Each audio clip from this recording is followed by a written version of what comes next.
Hey everyone, welcome back. In today's video, I'm going to show you a app that named Eraser. It permanently deletes files so they cannot be recovered by anyone. It's a very simple app to use. What you have to do first, you have to open any of your favorite browser, and then you have to convert into your search option. And here you have to search for Eraser.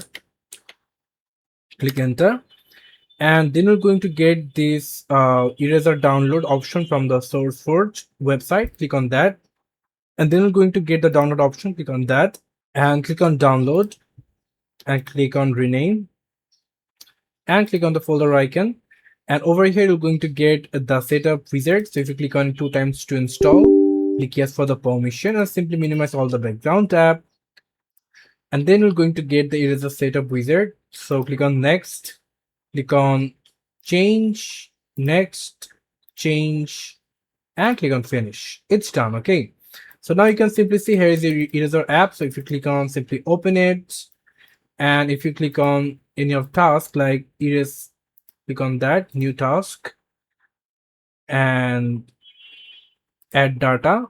You just have to check the files which folder you want to add. Like if I just told you to add this folder in this PC, E drive, Xbox games, if I just simply open it, click on OK, click on OK, and you just what you have to do, click on run now, and it's completed. It's completed from your computer. So this is the way you can simply delete your folder permanently from your computer. It's very simple. Thank you so much for watching. I hope to see you in other videos. Till then, goodbye.